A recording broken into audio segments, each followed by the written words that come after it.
Bem, nós vamos conversar um pouco sobre prevenção da recaída e dependência química.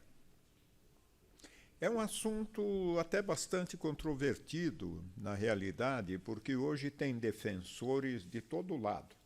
Alguns acham que deve liberar toda a droga, alguns acham que toda a droga deveria ser proibida, e os resultados, na verdade, que nós temos visto aí na sociedade é que tem sido um problema grave e que vem aumentando aceleradamente em todos os países, em todas as partes do mundo. Os lugares de onde nós temos mais notícias, é claro, são mais alarmantes, como Estados Unidos, por exemplo, que ainda tem uma imprensa que não costuma esconder as coisas. E aqui nós temos regularmente ou minimamente alguma informação sobre o que acontece nesse sentido. Existe um movimento maior em relação a isso de fazer uma liberação geral, principalmente pelas autoridades constituídas. Isso tem sido um problema grave e sério. Mas quem trabalha com isso, como nós fazemos aqui na freguesia, em algumas outras igrejas, que tem o Despertar da Família, ou um grupo que trabalha com dependentes e familiares, nós temos visto as coisas se agravando e as dificuldades que as pessoas têm depois de entrar nesse caminho de vício, de dependência, a dificuldade de sair deles. Agora, a sociedade que nós estamos hoje, ela está assim. Estão nos oferecendo e franqueando tudo que é ruim. Dificilmente alguém na rua oferece a alguém uma Bíblia, né? Até os folhetos, que era uma coisa muito comum de serem oferecidos, hoje estão escassos, até porque há uma resistência no mundo em relação a Deus, a palavra de Deus, a Bíblia e a tudo aquilo que vem de Deus e principalmente o que vem dos cristãos. Os evangélicos têm sido bombardeados de muitas formas e hoje tem uma notícia aí na mídia que é um negócio alarmante, né? Que no Rio de Janeiro tem os narcoevangélicos, milícia narcoevangélica. Cara, eu fiquei meio indignado quando vi a notícia. Eu falei, nossa, que coisa incrível.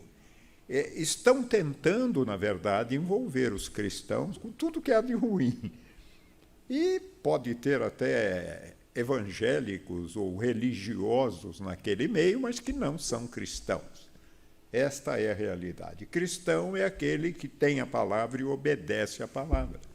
Então, mesmo vivendo nessa sociedade que oferece tudo que é ruim, e tem uma infinidade de drogas hoje, só nos últimos 5 anos foram inventadas, criadas e despejadas na sociedade cerca de 300 novas drogas sintéticas, fáceis de serem fabricadas, sem nenhum controle de qualidade, e que a mesma droga pode ter fabricada num lugar a potência 1, em outro lugar a potência 100. E muita gente tem morrido por causa disso, mas a imprensa não tem falado. Nos Estados Unidos, sim, a gente sabe que tem morrido perto de 300 pessoas por dia. Eu tenho um número exato aqui da reportagem que é feita lá pelo Estado do ano de 2022, perto de 300 pessoas por dia por causa dessas drogas sintéticas, principalmente as novas drogas e os opioides de modo geral, já que a heroína existe muito pouco aqui, mas lá existe bastante já durante muito tempo. Agora eu pergunto, nós temos proteção? Aí é que está uma coisa que pode ser discutida, né? Nós podemos dizer que temos. Por exemplo, o bom senso. Se a gente sabe que uma coisa faz mal, por que usa? Por que experimenta? Por que vai atrás daquilo? Por que compra? Bem, é uma coisa interessante, é falta de bom senso, a princípio. Agora, experimentou e gostou, aí as coisas vão se complicando e a gente vai ver aí como é que se desenvolve essa dependência. E a razão?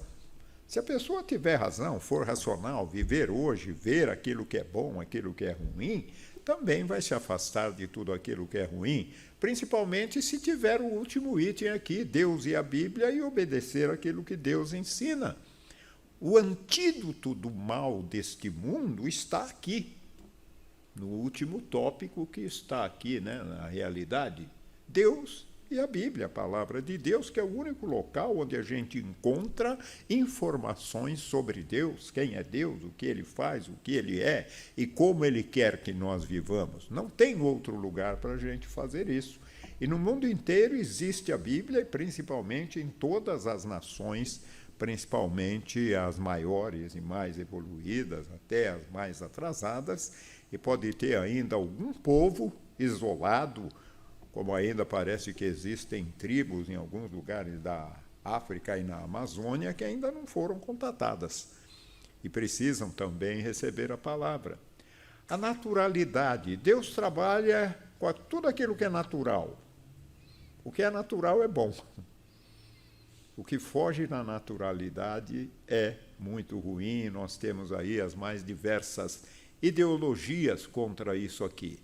A racionalidade, que está ligada à razão, mas é algo pessoal. A pessoa racional também vai procurar fazer aquilo que é bom e que é melhor. E faz isso melhor quem segue a Bíblia. Eu não tenho muitos textos bíblicos aqui, na verdade, nessa mensagem de hoje. Passa um aí para mim que ele parou, Sandro, por favor. A Bíblia, talvez só isso aqui já fosse suficiente alguém aprender para viver bem nesse mundo. Não vos enganeis, de Deus não se zomba, pois aquilo que o homem semear, isso também sei falar. As pessoas plantam coisas ruins, plantam drogas, plantam vícios, plantam maus costumes, querendo colher alguma coisa boa. Isso não vai acontecer, né? E outra versão diz que a Deus não se engana. Mas as pessoas tentam fazer isso. Aquilo que o homem plantar, isso ele vai colher. Está lá em Gálatas 6, 7. E isso acontece hoje. Esse texto é para hoje. É para todo o tempo. Para todo o tempo da igreja. No Antigo Testamento já era assim também. O homem sabia que aquilo que ele planta, ele colhe. Mas há uma falta de racionalidade que leva o homem a plantar, por exemplo, mamão e querer colher banana, né? A mesma coisa de você plantar coisas ruins e querer plantar coisas boas. Hábitos ruins levam a resultados ruins. Então, isso vai acontecer por aí em todo o tempo. É por isso que esse tema é um tema pouco abordado, a não ser pela mídia e quase sempre ideologicamente. Alguém criticando, alguém atacando, mas não dando as informações e aquilo que pode se dar. Esse aí sou eu, nem precisava aparecer muito aí, mas eu estou falando disso porque eu sou especialista em dependência química, que é uma pós-graduação que eu fiz depois de fazer psicologia, e justamente para trabalhar com famílias no despertar da família, que a princípio foi a coisa que nós encaramos com mais dificuldade. O dependente nem tanto, é só ser racional em relação à droga. Ele tem que parar e parar com tudo, ou não para. Até existem aí algumas formas de tratamentos que são até um pouco enganosas, como redução de danos, por exemplo. Redução de danos torna realmente a dependência química incurável. Radicalização, não uso de nenhum tipo de droga, pode significar cura, se a pessoa se afasta disso definitivamente. Agora, como é que a gente trabalha isso? Como é que a gente trata esse tema, que é meio controverso, mas a gente precisa falar disso. E há uma forma só de falar sobre isso, que é com informações.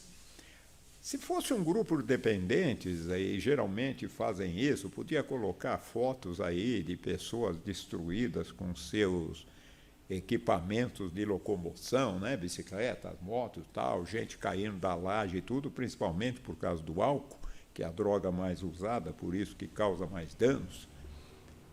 E o tabaco, que também é liberado e que é a droga que é sabidamente, comprovadamente, mas mata mais de 8 milhões de pessoas por ano no mundo hoje, segundo a Organização Mundial de Saúde, em números de 2022.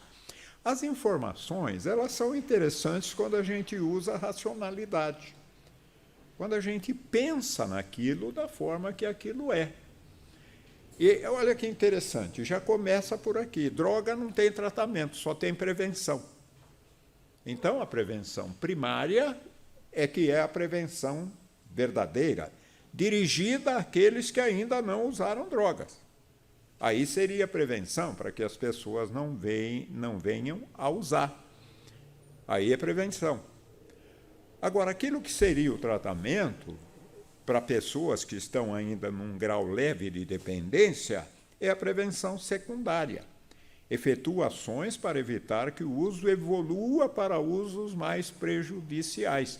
E a ciência, a medicina, o sistema mundial, que tem um grupo que estuda isso no mundo inteiro, na verdade, que tem ligação em todas as nações, o Consenso Mundial de Drogas, aceita isso aqui.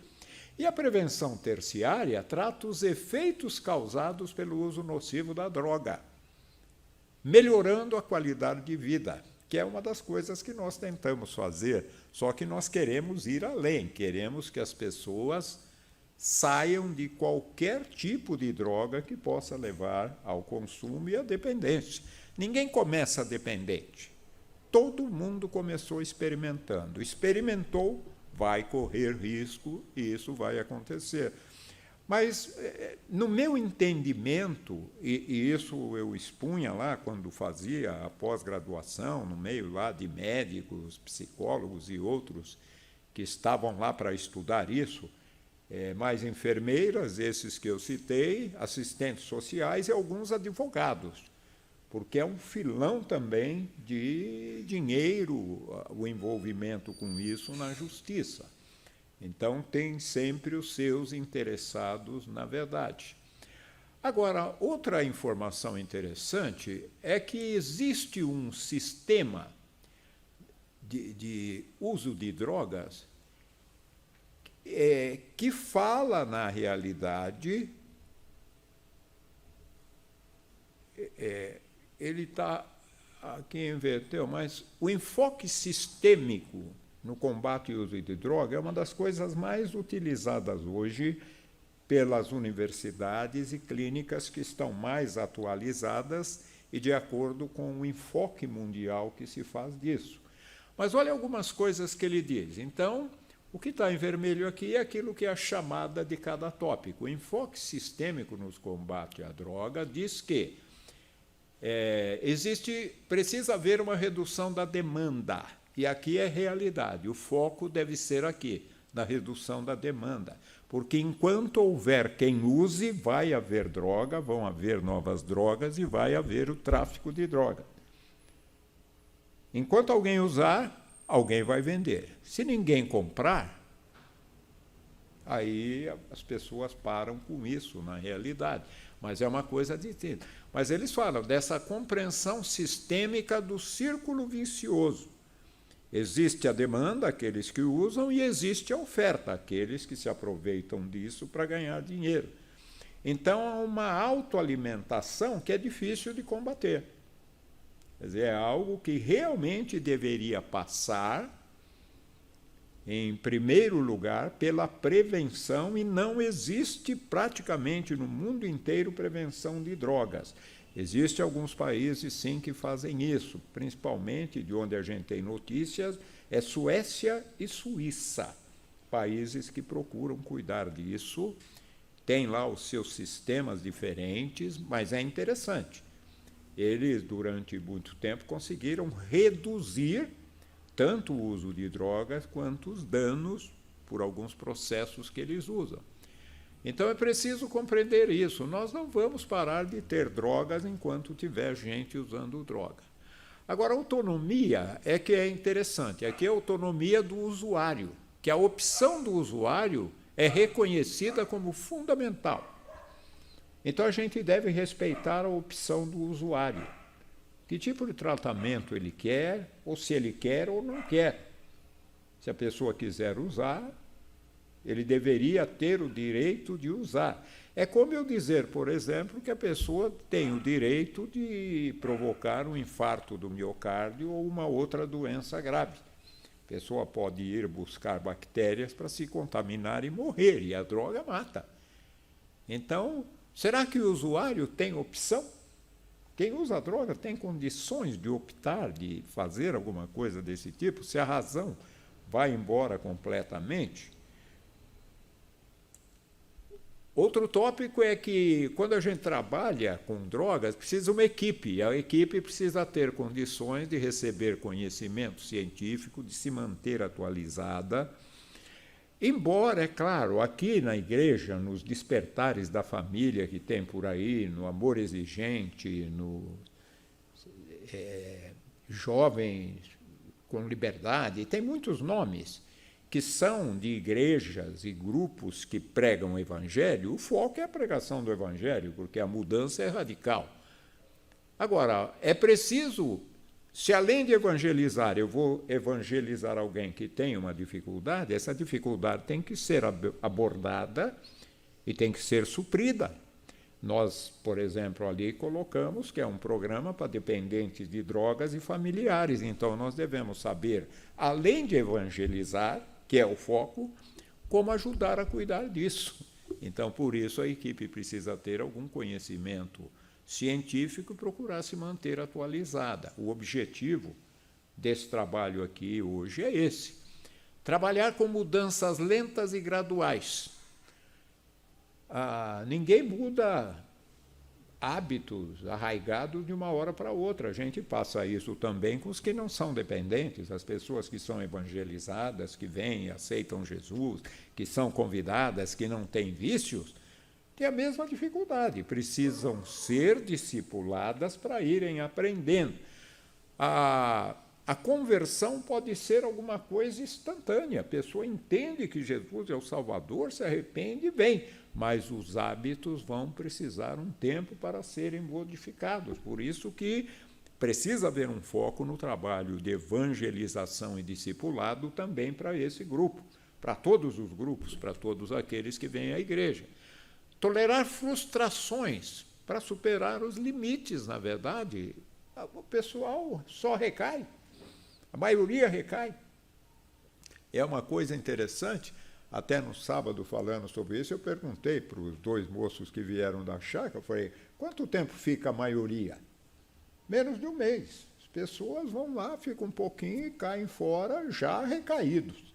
Antes, na verdade, até de mudarem alguns hábitos. O hábito arraigado, ele supera. Examinar os próprios erros e preconceitos. Nem sempre nós acertamos. Então, a gente precisa estar atento para isso. O que a gente pode melhorar? Ter criatividade considerando o grupo identificado. É diferente uma pessoa, por exemplo, que veio da rua, de alguém que tem família ainda e que tem condições, às vezes até de parar de usar sem internar, como existe aqui muitos casos desse tipo. Então, a gente precisa ter isso aqui. E trabalhar em equipe multidisciplinar, com enfoques diferentes e ideias diferentes. O médico geralmente vê essa questão mais do organismo e o psicólogo vê mais a questão psicológica, mas a gente precisa ver as duas. Então, na verdade, a equipe precisa ter quem veja das duas formas. E ter a ampliação do conhecimento. Tem algumas coisas no enfoque sistêmico. O enfoque acredita que, resgatando a competência das pessoas, elas reagirão de forma criativa na solução de seus problemas. É claro, se a pessoa restaura a sua competência de pensamento, a sua sobriedade, a sua forma de encarar a realidade, volta a ter a capacidade de julgamento, de escolha e escolher o certo, é claro que isso vai fazer bem, isso aqui é verdadeiro. Agora, como resgatar essa competência? Aqui está uma das maiores dificuldades da dependência química. É algo muito complicado alguém resgatar essa competência. Leva tempo, mas muitos resgatam. E quem resgata? Principalmente aqueles que aceitam a ajuda de Deus nisso, aceitam Jesus e se convertem. Aqui, o nosso acompanhamento aqui de 30 anos do despertar da família mostra isso. Aqueles que se converteram e frequentam uma igreja regularmente não recaem. Se afasta um pouquinho, alguns conseguem ficar até 1 ano, 2, e voltam a pedir ajuda novamente em situação pior do que aquela que vieram a primeira vez. A palavra lá na segunda carta de Pedro, capítulo 2, versículos 20 ali, 22, 23, fala que aqueles que aceitam a Jesus e depois negam, que o segundo estágio é pior que o primeiro, que seria melhor que nunca tivessem aceito. É um texto meio difícil de entender, a gente precisa ir bem no contexto lá, mas é isso que acontece e é o que a gente vê com dependentes. Quando eles ficam na igreja um tempo e tal, e depois recaem, sempre voltam pior. Afeta a fé, afeta a crença, afeta tudo. Quer dizer, é uma coisa que fica muito complicada. Então, a gente pode falar com toda segurança que o que mais resgata é a conversão e uma mudança radical nos hábitos e costumes. Deixa de frequentar bar, discoteca, bocada e uma porção de coisas ruins e passa a frequentar uma igreja, onde tem gente procurando agradar mais a Deus e ser mais obediente à palavra. Esses se restauram, se permanecem, não voltam. Ainda dentro desse sistema, a abordagem integrada, olha que interessante isso aqui. A abordagem sistêmica diz que a droga é apenas uma substância inerte. Não tem qualquer poder de influenciar o comportamento das pessoas. Isso aqui, embora esteja aí na literatura médica do Consenso Mundial de Droga, da Escola Paulista de Medicina, onde eu fiz a pós-graduação nessa área, é um negócio totalmente sem sentido.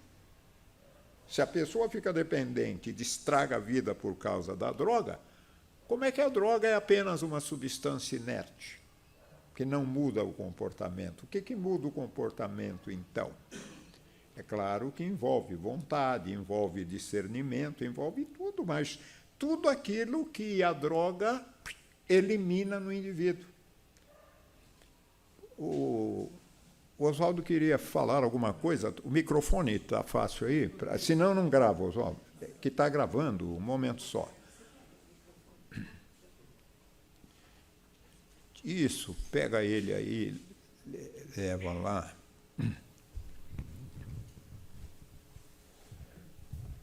Ademir, sim, concordo em gênero, número e grau com a afirmação em azul lá. E por quê? Porque a droga em si, sem a vontade do usuário, não faz nada. Sim. Entendeu? Então o problema está na vontade do usuário e não especificamente na droga. A gente cai naquele tópico anterior que diz que ele deve ter autonomia. Se o cara pode ter autonomia, então não tem dependência. Há uma contradição no sistema, mas a pessoa que tem comportamento normal, bom caráter, que faz tudo certo, usou a droga muda o comportamento dele. Essa é a experiência. E aqui eles estão negando isso. Só para ilustrar. Que a droga não muda o comportamento. O que eu vejo aqui é contradição, que a droga é inerte. Primeiro que a droga não é inerte. Se ela for inerte, ela não age no organismo. A droga é psicoativa. Ela age no sistema nervoso central, dando 3 tipos de efeito que nós vamos ver aí. Fala, Carlos. Só para ilustrar, é o indivíduo que bebe e vai dirigir. Pois é. Se ela é inerte, não deveria agir. Mas ele, com a bebida, ele pode causar um acidente, né? Por isso que a gente não pode tirar a responsabilidade do dependente. O responsável é o dependente. É isso que o Oswaldo está enfatizando e quis dizer, e é verdade. Agora, a educação é fundamental. Toda forma de atuação deve ser centrada em informações adequadas. Essa informação e aquela que a gente deve dar autonomia são informações pouco adequadas, para não dizer inadequadas, na verdade, ou podem ter vários tipos de interpretação. Porque quando você conversa com um médico, com um psicólogo que é adepto disso, ele dá uma explicação dele da forma que ele entende. Fala, mas o texto está dizendo isso, que e nesses grandes centros, eu falo, não, perguntam para o dependente, o que você quer fazer? O cara não está sóbrio. Como é que ele pode saber o que ele quer fazer? Não é um trabalho fácil, é um trabalho difícil. Daí aquela do item anterior que a gente precisa ter paciência e tolerância à frustração para ver isso, passar isso. A questão relacional, refletir as relações do usuário de droga com as pessoas envolvidas. Ótimo. É claro, por isso que envolve a família e todos os que estão do lado. Soluções participativas e contextualizadas. Há uma tendência, principalmente pelas dificuldades de atendimento de grandes números, de querer fazer isso só através das redes sociais. As grandes escolas, USP, Escola Paulista, Santa Casa, que são as maiores em tratamento de droga e de dependência, eles estão mandando muito disso aqui para as redes sociais. Ajuda. Toda intervenção ajuda. Isso também é constatado. Uma pequena palavra que você possa falar para um dependente, no sentido dele se conscientizar, ajuda. Pequenas coisas, às vezes, dão uma ajuda tremenda. Mas isso aqui é o que a gente tem como emblemático hoje no tratamento de droga. O enfoque sistêmico no tratamento de droga. Agora, o abuso e dependência, ele causa problemas de dois tipos, né? Abuso e dependência. Abusador é aquele que o Carlos falou. O cara saiu, está de carro, bebeu, pegou o carro e tem um acidente, atropela ou faz alguma coisa desse tipo. Esses dias no noticiário mostrou um carro lá capotando. Primeiro derrubou uma moto, né, numa das estradas aqui de São Paulo, aqui perto. Então, os problemas maiores, a dependência dá mais problema para o usuário. O usuário aprende a não utilizar a droga em situações mais difíceis. Por exemplo, não dirigir quando está sob efeito de droga ou não fazer coisas perigosas. E o abuso é o que afeta mais terceiro. O abusador, aquele que não está acostumado. Às vezes, uma mãe procurou queria ajudar o filho. Eu falei, mas o filho tem dependência do quê? Eu falei, não é dependente. A primeira vez que ele saiu e bebeu, bateu o carro e está machucado. Então, a gente quer tratar. Eu falei, tudo bem. Mas, veja, foi um abusador, não foi um dependente de droga que fez aquilo. Mas são coisas difíceis até de você classificar. Agora, outra coisa que é patente é isso aqui. Quanto mais tempo usa, mais problemas vai ter. A droga é uma bomba, mas é uma bomba relógio. E ninguém sabe quanto tempo vai levar em cada pessoa. Tem alguns que usam cigarro, por exemplo. Você sabe que tem pessoa que fuma 1 ano e tem câncer de pulmão e outros tipos de câncer por causa do cigarro? E vocês conhecem alguém que fuma 40 anos e não tem. Infelizmente, o cara não morre, vai servir de exemplo para outros que fumar. Pois é. Agora, pessoas, por exemplo, que têm problema pulmonar, todos têm.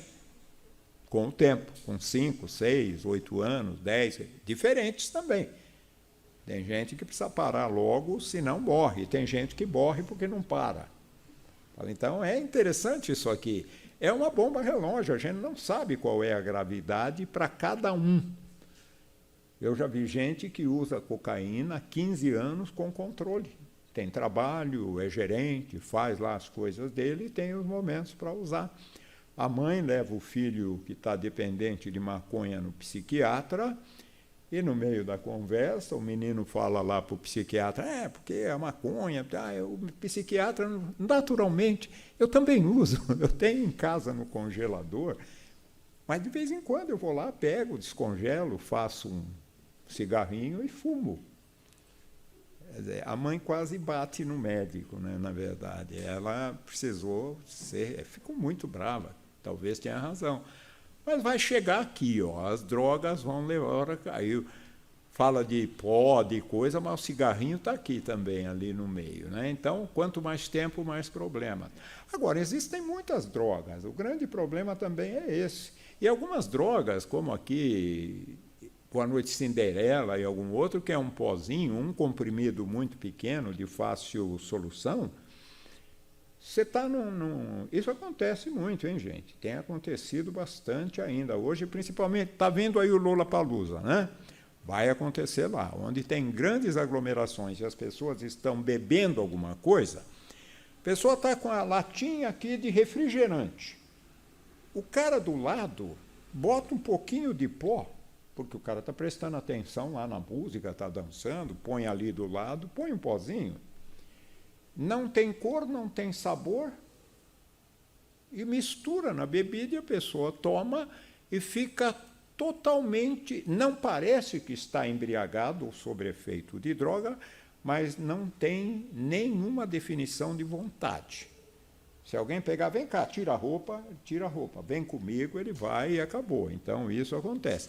A última notícia que eu vi disso aqui foi uma moça no Rio de Janeiro, que estava com um noivo numa festa, só para ilustrar, e ela, depois o noivo falando que eram umas 10h30, 11 horas da noite, a mulher sumiu. E ela lembrava, nesse horário, que estava lá na festa. Ela acorda mais de 5 horas da manhã num apartamento, num hotelzinho barato, no Rio de Janeiro, com 4 homens e ela nua também, os 4 lá. E quando percebem que ela está voltando a si, os caras só foram embora e deixaram ela lá. Ela liga para o noivo vai buscar. Fizeram exame de corpo de delito, tinha sinais de esperma de 7 homens ali. Então, ficaram a noite inteira lá. E ela só lembra que estava na festa e que voltou a si ali, naquele espaço. E é uma droguinha que ganhou esse nome aqui, né? Boa Noite Cinderela. As drogas K, que são relativamente novas, existem mais de uma centena já disso. Derivados, ele chamam de maconha sintética, mas não é maconha. Elas são sintetizadas na busca de se fazer novas coisas com o THC, que é o princípio ativo da maconha, tetraidrocannabinol. Falei, então é interessante, mas as drogas vão se avolumando. E não são difíceis de pôr. E outras drogas, muitas, e os energéticos, por exemplo, são... muito cristão toma. Aquele que dá asa, né? O Red Bull te dá asas. Tal. No nosso meio, às vezes a pessoa tomar uma coisa dessa, a única coisa que ele tem é muita cafeína, é altamente estimulante. Um Red Bull tem 85 miligramas de cafeína, num cafezinho, às vezes, não tem 10. Então, é uma quantidade exorbitante, mas não tira o juízo. Tá? A cafeína e a nicotina não tiram o juízo, apesar de quantidade muito grande. Mas isso aqui é um risco, por exemplo, a moçada que gosta da cerveja, está tomando uma cerveja, aí vê que está meio assim, pega um energético e o que acontece? Zera, né? Fica bom de novo, tira aquela sensação de embriaguez. Só que o efeito da cafeína passa e o do álcool vai aumentando e muitas vezes a pessoa entra em coma alcoólico por estar bebendo e tomando energético e equilibrando isso durante um tempo. Então, existem riscos tremendos aqui, alguns que certamente ainda não foram estudados, mas isso existe bastante. E algumas novas, aqui eu coloquei mais, porque a gente ouve o nome às vezes, fala, de onde vem, né? N-Bomb-Me, essa droga foi feita na Alemanha. Ó, é um alucinógeno feito em 2003 e só foi considerada ilícita porque o uso aumentou muito nos Estados Unidos em 2014. Foi considerado uma droga ilícita nos EUA. Se você pegar na nossa legislação, você vai ver, do ano passado para cá, mais 4 drogas sendo colocadas na lista de drogas ilícitas. É um trabalho longo, na verdade. E esse nome vem da substância, na verdade, que é o alucinógeno, né? É mais perigosa. Algumas novas e mais perigosas são centenas de drogas. O informe lá dos Estados Unidos é que nos últimos 5 anos eles identificaram cerca de 300 drogas.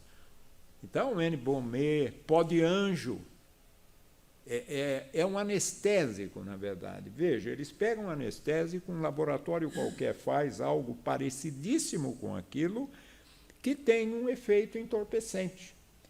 Muita gente morre aqui de parada cardíaca e respiratória, porque se aumenta a dose, é uma anestesia geral. E o que acontece na anestesia geral? A gente precisa de uma máquina para fazer a gente respirar e da adrenalina para o coração continuar batendo. Então, as pessoas morrem muito por causa disso. Maconha sintética, aqui que entra aqui, mas não é o THC. Olha só, a maconha, geralmente, ela dá um relaxamento e deixa o cara lerdo. Aliás, as pessoas descobrem, às vezes, que um jovem está usando maconha porque ele não quer fazer mais nada, não estuda, não quer ficar lerdo. Aumenta muito o apetite. Tem um ali que já usou e que está me falando aqui que o apetite cresce principalmente para doce, né? Que a gente chama de larica. Uma fome para doce que é dada de quando a pessoa volta do consumo da maconha, ela consome muita energia, né? É interessante isso. Mas olha aqui, as K causam prazer e relaxamento, seguido por confusão mental, que é o alucinógeno, aumento da ansiedade, taquicardia, falta de coordenação motora, psicose, convulsões e morte. Vai muito além do THC. E isso aqui acontece tremendamente. Quando apareceu a primeira vez no Central Park, lá em Nova York, em 2 horas, eles tiveram mais de 70 atendimentos médicos, que lá eles têm que nem o nosso 192 aqui, né? Que vai buscar as pessoas que estão ruins por aí quando chama, e algumas mortes no parque, de pessoas utilizando isso aqui e chegando a psicose, convulsões e mortes. Então, é uma coisa grave. Crocodilo. Esse nome aqui foi tirado porque essa droga, ela descama a pele e pode tirar até deixar o osso. A pessoa fica com o osso à mostra se começa a usar essa droga, se consegue usar, na verdade, por mais tempo. Ela deixa a pele escamosa e essa pele cai. E a substância é alfa-clorocodila. Então, deram o nome de crocodilo para essa droga, que é muito mais letal que o crack, por exemplo. Aqui no Brasil, ainda o crack é o grande vilão da história. Mas as K já estão sendo. Esse aqui ainda é pouco no Brasil. Special K, aqui é a acetamina, é outro anestésico que pode ser usado para cirurgia de humanos e animais e leva ao coma e morte, como todos os anestésicos. Miau-miau, mefedrona, sintética, uma alternativa. Essa droga aqui, a mefedrona, é uma droga legal. Alguns países já estão ilegalizando sintética para animar a pessoa. Então, é uma alternativa para anfetaminas ou a cocaína. Elas são essa droga é altamente estimulante, a mefedrona, né? Diferente do anestésico. Mas não importa, se leva muito para cima, morre. Se leva muito para baixo, na anestesia também morre, é uma coisa. Está causando muitas mortes, na verdade. Flaca, que é catinona, ganhou esse nome mais por causa dele, que é também igual a anfetamina sintética, é um estimulante. Muito potente, provoca excitação, agressividade, alucinações e casos de canibalismo. A pessoa tem um apetite para comer carne humana. Então é uma coisa, é até ruim de ver quando você pesquisa isso aqui. O DOB, que também é chamada de cápsula do medo ou cápsula do vento, também foi feito como uma medicação e tem um efeito alucinógeno maior que do êxtase e da cocaína. Então, são drogas, na verdade, muito mais potentes. E, ultimamente, o fentanil, que é uma medicação, ele vicia 50 vezes mais rápido que a heroína. Não dá para fazer isso. A heroína vicia, como o crack, às vezes na segundo ou terceiro uso. A pessoa já está dependente e emenda nisso.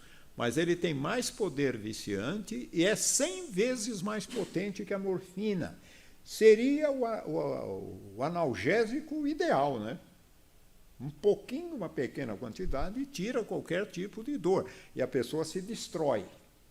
Porque o que faz com que a gente não faça esforço ou corra riscos maiores é porque dói. A pessoa toma um pouco disso aí, se tem uma fogueira, ele entra dentro e não sente nada. Fala, então, as formas de mortes por causa das drogas é uma coisa absurda até, né? Olha lá, aqui está, olha, nos Estados Unidos, só o fentanil, 107.375 mortes por overdose e envenenamento, em 12 meses. E no total, juntando aí K e outras drogas,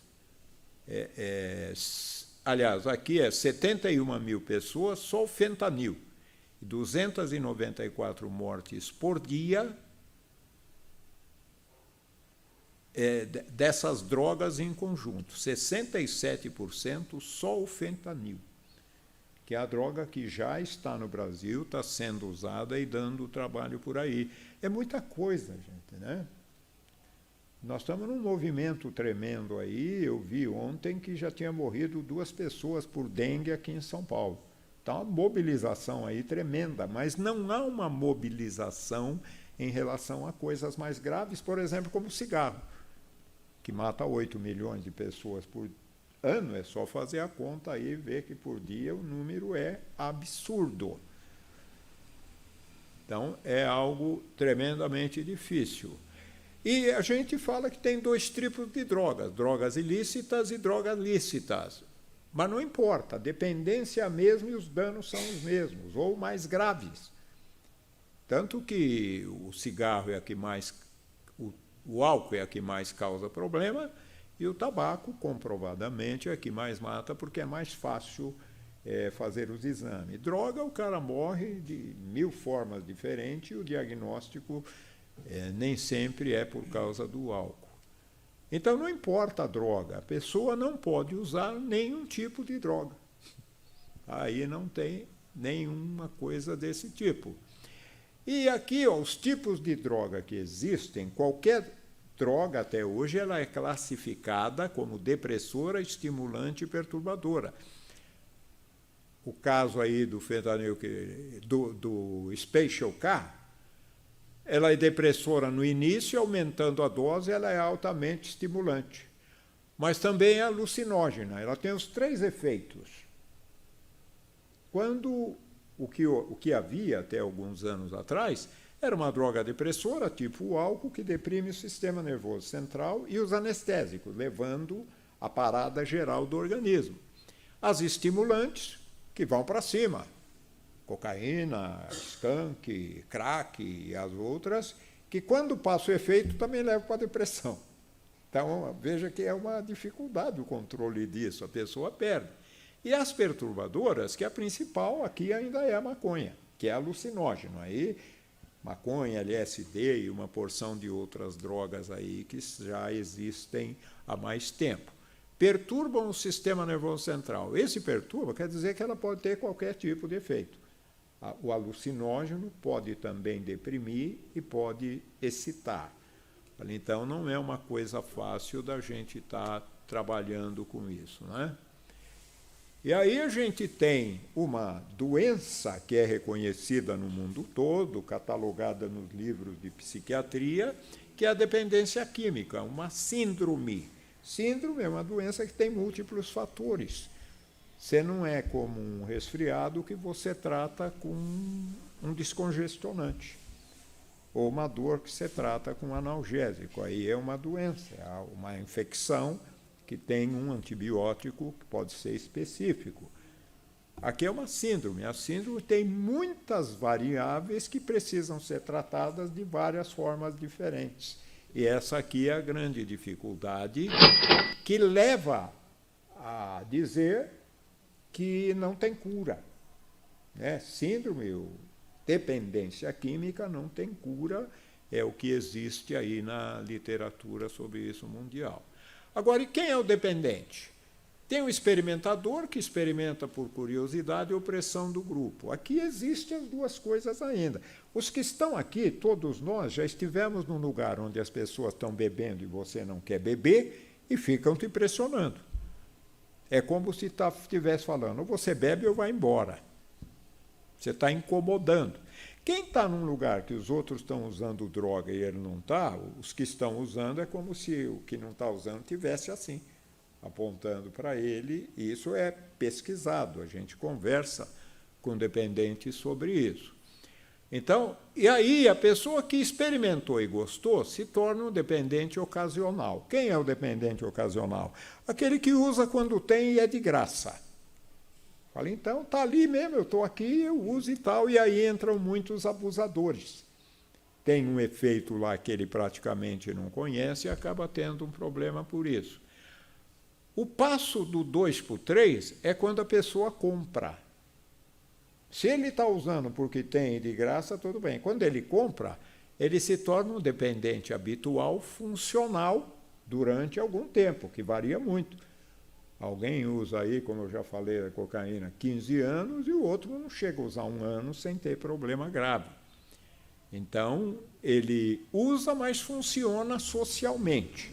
Usa sempre, pode ter algum sinal de ruptura. Muita pessoa perde o trabalho na segunda-feira por causa de uma ressaca. Tem demissões, tem inadimplência, tem uma porção de coisas por isso. Até chegar no dependente disfuncional, que é aquilo que nós tratamos, principalmente os trabalhos evangélicos, que são gratuitos, porque já é gente que não tem mais como pagar. Então acaba sendo o tratamento mais difícil. E aqui, na verdade, esse é o nosso caso, nós trabalhamos aqui. Por isso que é mais difícil. Aqui é que a gente não consegue mais de 30% de recuperação. Até aqui consegue-se mais. Uma das coisas que o usuário usa para não perder é o trabalho. Que ele sabe que se ele parar de trabalhar, ele não tem mais dinheiro para usar, que vai ter problema. Então, ele ainda se controla e tem um controle da sua atitude por bastante tempo, tentando evitar o trabalho. O mesmo trabalho que a gente faz aqui e aqui, se é feito na empresa, por exemplo, o índice de recuperação é mais de 80%. Quando se trabalha na empresa, principalmente aí a principal droga é o álcool mesmo, com alcoolismo, mas também vem maconha e outras. Índice de cura, de afastamento total da droga, 80%. Quando se chega aqui, é o índice que a gente tem no mundo inteiro, até uns 30% se recuperam. Essa é uma das coisas. Se a gente pega, por exemplo, a nossa estatística do ano passado, a gente vai ver que 67% não ficou 1 mês na chácara. É gente que nem se recuperou, nem se converteu, que voltou e foi embora e não tem mais. É um negócio muito complicado. Então, a gente trabalha com isso aí, é mais difícil. E por que existe a dependência? Porque nós temos um equilíbrio químico que a droga prejudica. E por que a droga prejudica o meu equilíbrio químico? Porque elas se parecem com algum dos meus neurotransmissores ou são capazes de ocupar receptores desses neurotransmissores, que é o caso do THC. O THC não se parece muito com essas aqui, mas tem alguns receptores no organismo para THC e tem os efeitos que ele tem. Então, por exemplo, o álcool aqui é parecido com a serotonina, com a acetilcolina. A pessoa não, quando bebe, para de beber, uma das problemas de abstinência não é o tremor, porque a acetilcolina é responsável pelo nosso tônus muscular. Eu tenho esse controle, posso fazer aí até balé, né? Eu posso, né? Porque eu tenho controle da acetilcolina, do GABA, de outras substâncias que dão esse equilíbrio. Quando a pessoa bebe durante muito tempo, o organismo diminui a quantidade de acetilcolina. Então, a pessoa bebe, quando ela para de beber, falta acetilcolina para o controle muscular dele, que é ela que faz isso. A serotonina está ligada à violência, por exemplo. Não tem uns que bebem e ficam bravos? Esses é porque o álcool diminui a serotonina no organismo, no momento em que está alcoolizado. E a pessoa fica brava e violenta, e briga, e tem coisas desse tipo. Tem muita intercorrência. O ópio funciona aqui, ele é parecido com as endorfinas. O organismo diminui muito a produção de endorfina. A síndrome de abstinência é terrível, é dor tremenda, rigidez. Aqui nós temos cerca de 20 endorfinas. Tem um poder analgésico, anti-inflamatório, relaxante, está tudo aqui. É isso que a gente quer, dá prazer, alegria e etc. Né? A gente sabe muito sobre endorfina. Mas o ópio, os opioides, de modo geral, diminuem a produção. Quando o cara para, está faltando endorfina. Vai ter um tempo e pode ter que usar algumas medicações para isso. Aqui, no caso do álcool, aqui da acetilcolina, a pessoa precisa de um benzodiazepínico para não dar uma convulsão e a pessoa morrer. Então, isso se controla. E outros, todas as drogas agem dessa forma, ocupando o espaço que seria de um neurotransmissor e a pessoa perde o equilíbrio e, dependendo da droga, pode levar até 2, 3 meses para regularizar tudo.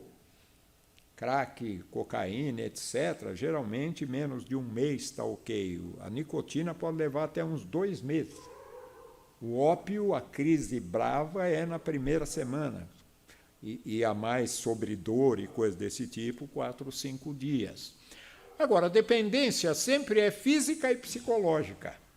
O organismo se acostuma com a droga e, para ficar bem, ela não pode ficar sem ele. Aí é a dependência física. E a dependência psicológica está ligada ao prazer, repetição, continuidade e hábito. Então, o foco do tratamento precisa ser aqui. A pessoa precisa mudar a sua vontade de usar a droga para uma vontade de não usar a droga. Aqui funciona a conversão. Aqui é que está o grande trunfo, na verdade. E vai precisar de tratamento médico, às vezes, de medicação para uma sequela, e o tratamento psicológico, que não precisa ser uma coisa tão especializada. A maioria do pessoal que trabalha aqui no Despertar da Família dá esse atendimento psicológico. Né? E alguns dão bem. O pastor Wellington, por exemplo, ele tem umas intervenções lá muito interessantes. E aqui na família também, as pessoas usam isso, na verdade.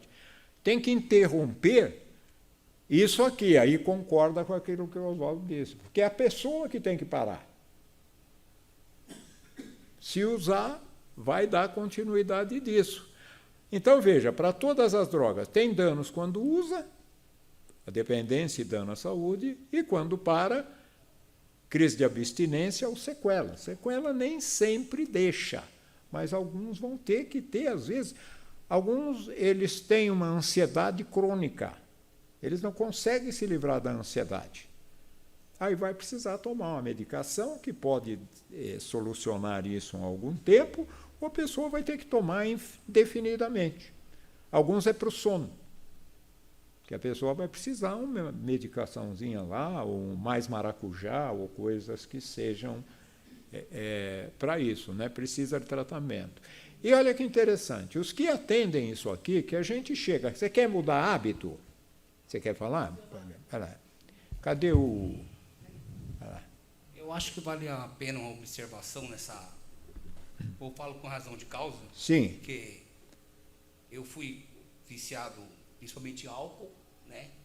Maconha, porque o álcool eu acho que é o pior de todos, que todas as outras vêm casadas com ele. Sim. Né?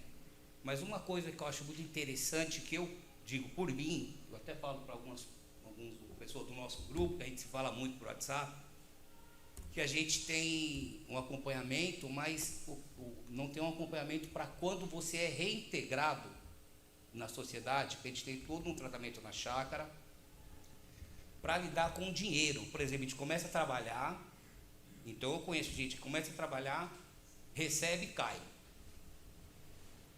Aí Sim. fica 2, 3 dias, vai, volta ao normal, recebe, cai. Então eu particularmente, eu fiz uma configuração de vida, falei, ó, o meu dinheiro eu vou usar para isso aqui. E aí eu fiz essa configuração e coloquei essa meta. Então eu acho que vale a pena a pessoa que está se recuperando, né, apesar de todo esse acompanhamento da família, acho que vale a pena, a pessoa ela precisa aprender a lidar com o dinheiro, porque o dinheiro é uma sequela que fica Pois é. Então, quando a pessoa começa a aprender a lidar com o dinheiro, porque ela precisa dele, aí que você fala, não, agora eu estou começando a me recuperar. Porque a probabilidade de você cair com o dinheiro na mão é muito grande. Você citou isso algumas vezes aí. Que uma ou outra recaída foi quando pegou o dinheiro. Enquanto não tinha dinheiro, passou fácil. Mas aí, como eu falei, quando você faz um propósito e coloca meta, você fala, não, meu dinheiro é para isso aqui. Então, se você não tiver o dinheiro, talvez você possa até chegar aqui. Você passou perto, chegar no lugar onde tem. Você está sem dinheiro, não quer pedir, não quer usar. Dependendo a droga que a pessoa usa, então, ele não vai conseguir de graça. mas olha que isso aqui é uma das coisas que funciona. Você se afasta das pessoas que usam, não vai onde tem, nos lugares, e isso ajuda a mudar os hábitos. Não, isso na realidade é o principal. Não é nem que você não vai chegar. Eu particularmente, eu excluí todo mundo do meu passado. É isso. Então, entendeu? Quando eu parei, eu falei, aqui eu não aguento mais, aqui eu não converso mais, boa noite, bom dia, tchau. isso. Só agora disso aqui, o que realmente vai funcionar, a gente inverte aqui a ordem. O que vai funcionar é mudar os hábitos. Se você frequentava bocada, boteco, malandragem e passa a frequentar uma igreja... Igreja, trabalho e casa. Pois Isso é a minha configuração de vida hoje. Muda os hábitos. Então, uma mudança radical de hábito é eu deixar de ir para o boteco no domingo de manhã, ou ir para o, sei lá, para o Coringão, lá, para o Morumbi, ver um jogo que leva o dia inteiro, e vir para a escola dominical. Então, o que faz sentido, na verdade, é isso. Como é que a pessoa muda hábito? Mudando radicalmente a sua forma de viver, o seu estilo de vida. Olha, então, olha lá, hábitos, e os hábitos que ficam atrelados à droga? Porque não é só a droga, na verdade, passa aí a ser uma coisa mais secundária. Tudo isso aqui leva a recaída. A pessoa precisa parar de mentir, de dissimular, precisa readquirir a responsabilidade, deixar de ser infantil, porque todo usuário de droga ele tem uma regressão, o cara parece uma criança. Às vezes na chácara lá a gente dá risada. Tem vários casos, mas tem um que pediram para 2 lá varrer e uma das vassouras era colorida, a outra era normal. Então tinha uma lá com pau e tinha uma vassoura verde, os 2 queriam a verde. E quase brigaram por causa da vassoura verde. Aí a sugestão que a gente tem que ter isso, criatividade. Espera um pouco, tudo bem, esconde essa aqui, dá verde, fala, você limpa metade e depois você pega a verde e limpa a outra. Quando vocês podiam fazer isso junto. E os 2 acabaram, um aceitou a outra vassoura e fizeram juntos. Mas precisou uns 15 minutos lá de argumentação, para a pessoa perceber a irracionalidade que tem naquilo lá. A manipulação também é muito por causa da culpa. O dependente se sente culpado pelo outro. Algum de vocês falou que você se culpava por estar na rua.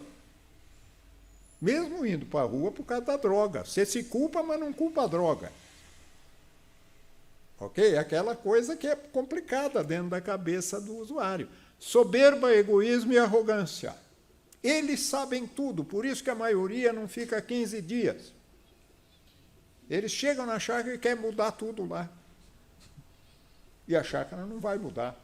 E a clínica que vai tratar também, o hospital psiquiátrico também não, o cara dá um jeito de fugir. Ou fica rebelde lá o tempo todo e não muda nada disso aqui. São vítimas, o culpado sempre é o outro. O culpado é o sistema, o culpado é o patrão, o culpado é o cara que ofereceu, não é ele que aceitou. Então é interessante. É o dinheiro que eu peguei na mão e virou droga. Então é um negócio complicado. Tem muita resistência às mudanças porque quer manter a zona de conforto. A rua é uma zona de conforto. Mais de 90% das pessoas que estão vivendo na rua e que usam drogas não querem sair da rua. Isso é uma pesquisa feita praticamente mundialmente. E aqui a gente tem isso no dia a dia, na verdade, principalmente no trabalho da catedral. E outros, por isso que é uma síndrome. São muitos fatores que precisam ser tratados. 6 meses é pouco para tratar tudo isso aqui. Às vezes tem gente que fala, nossa, mas precisa ficar 6 meses? Pelo menos, para ter chance de fazer mudanças e sair disso. A realidade é essa. Agora, como mudar tudo isso? Tem que ser radical, abstinência total.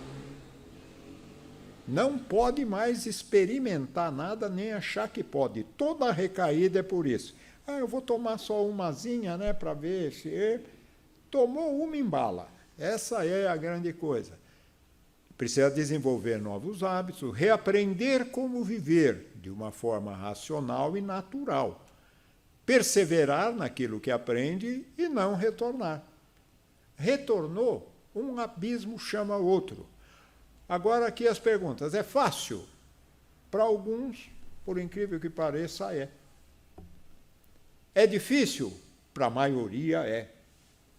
Mas por causa da soberba. E o que realmente influencia é a falta de humildade, que a pessoa ganha de graça na conversão. Quem se converte ganha humildade de bônus. Quantos conseguem?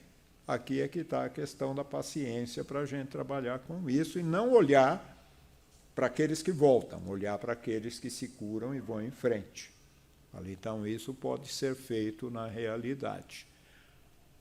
Alicerces da prevenção, conscientização do problema. E aqui levar a pessoa que usa, a gente procura fazer isso, pesar as vantagens e desvantagens do uso. Como é que você fica melhor?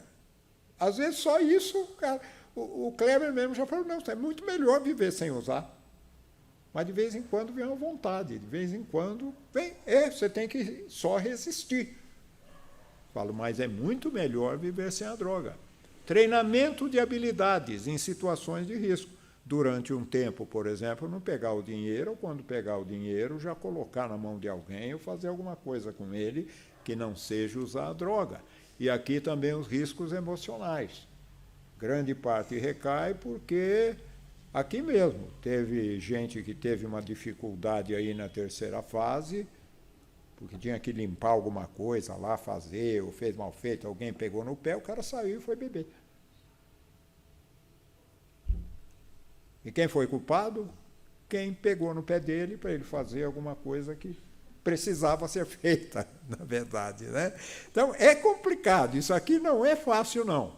Uma questão emocional. Fui contrariado, fiquei frustrado.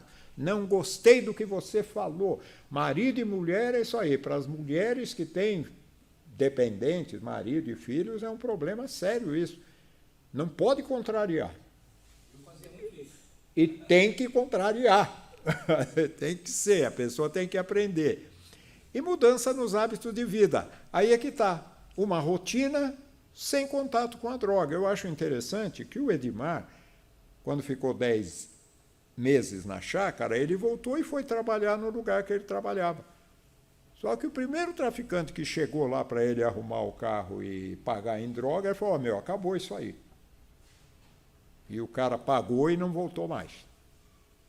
E ainda ficaram pegando lá no pé dele. O cara tem que manter isso, uma rotina sem contato com as drogas. Dá até para voltar para o lugar lá. Mas não pode correr risco. Essa é uma das coisas tremendamente difíceis que tem. Existem vários métodos para tratar a droga. Esse que eu mostrei lá no começo é o mais atualizado, mas existem outros, alguns que funcionam bem também. Funciona mais quando é algo centrado no indivíduo. É individualizado. Um dependente é diferente do outro, então ele precisa ser tratado de forma diferente. Foco no indivíduo, no aluno. Um é diferente do outro. Isso aqui funciona. A pessoa se sente mais valorizada. E muitos, depois de um tempo, falam, nossa, o que me levou a aderir, a pegar e dar continuidade foi o amor.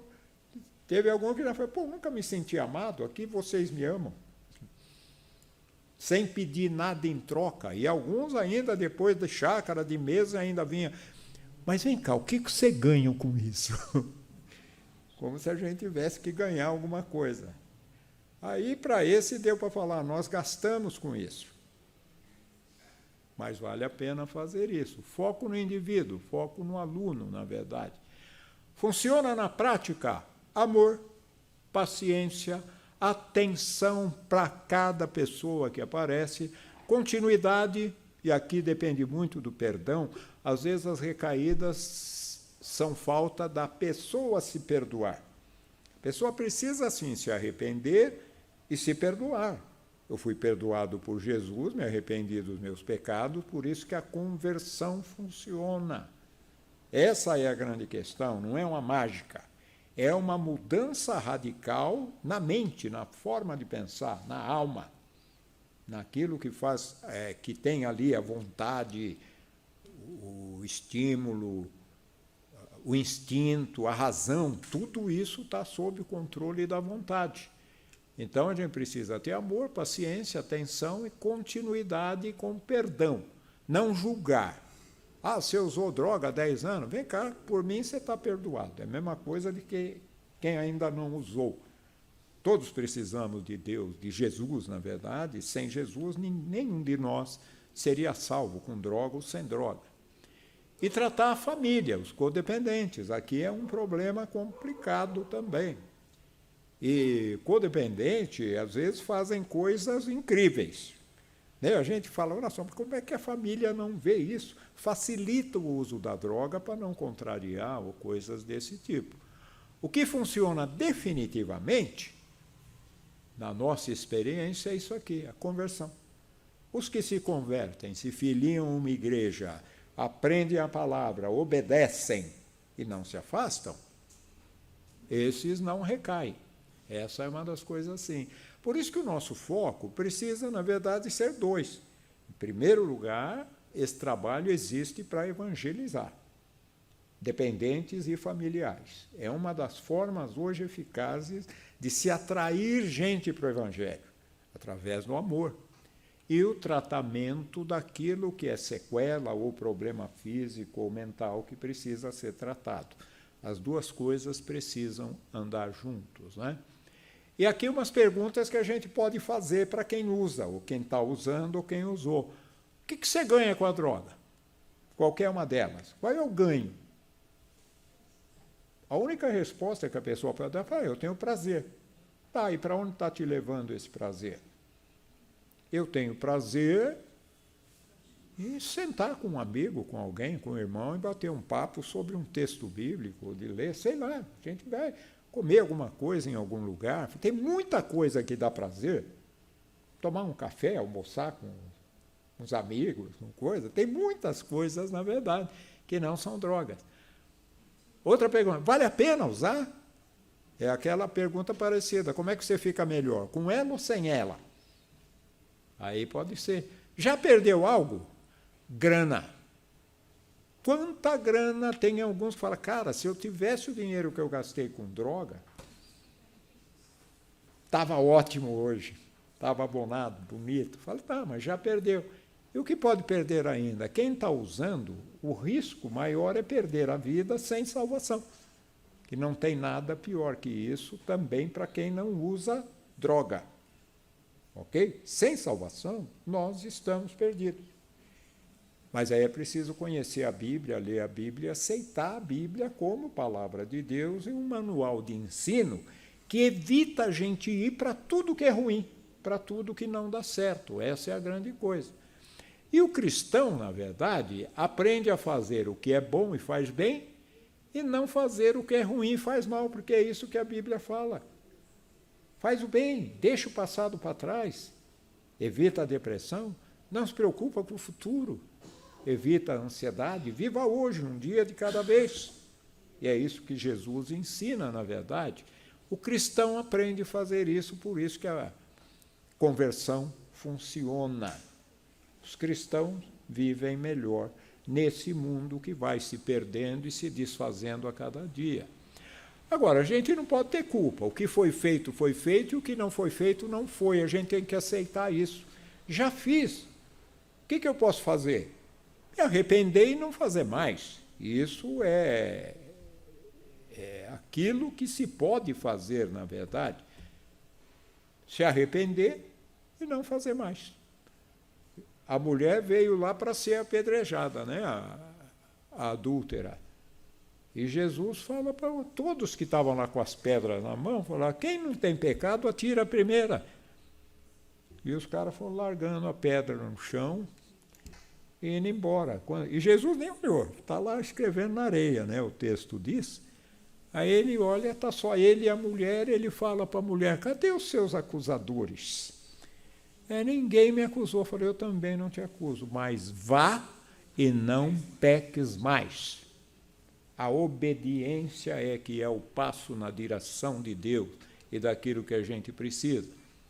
E aqui está, não vos enganeis, de Deus não se zomba, pois aquilo que o homem semear, isso também ceifará.